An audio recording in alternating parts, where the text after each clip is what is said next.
আজ 16,000 ম্যানগ্রোভ রোপণের কাজ চলছে দ্বিতীয় দিন। আজ সন্দেশখালী 2 নম্বর ব্লকের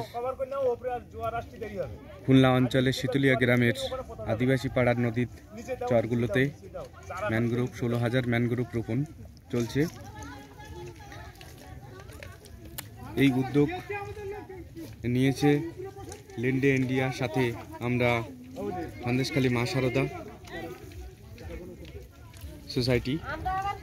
আগামী দিনে সন্দেশখালী মা শারদা সোসাইটির সেক্রেটারি সুভাষিস মণ্ডল উনি বলেন যে প্রায় 2 লক্ষ ম্যানগ্রোভ রোপণের কাজ কিন্তু এইভাবেই চলবে। যেভাবে দিনের পর দিন সুন্দরবন অঞ্চলের মানুষগুলো বিপদের সম্মুখীন হচ্ছে, নদীর ভাঙন চলছে যেভাবে, সেই ভাঙন থেকে রক্ষা পাওয়ার জন্য এই উদ্যোগ লিন্ডে ইন্ডিয়া, সাথে আমরা মা শারদা সোসাইটি উদ্যোগ নিয়েছি রক্ষা করার জন্য।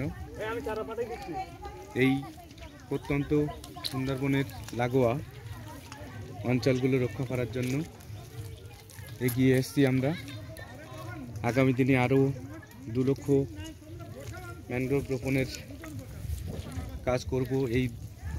এইভাবেই এগিয়ে যেতে হবে আমাদের।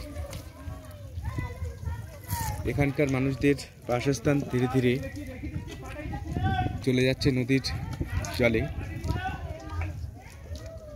তার থেকে রক্ষা করার জন্য আমরা এই সন্দেশখালী মা শারদা সোসাইটি উদ্যোগ নিয়েছি আরও ভালোভাবে সুষ্ঠুভাবে যাতে এই অঞ্চলের মানুষগুলো রক্ষা পেতে পারে, জীবনযাপন করতে পারে,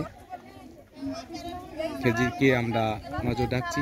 সেই সঙ্গে অসংখ্য ধন্যবাদ জানাই লিন্ডে ইন্ডিয়া কোম্পানিকে, ওনারা আমাদের এই উদ্যোগে সাড়া দিয়েছেন।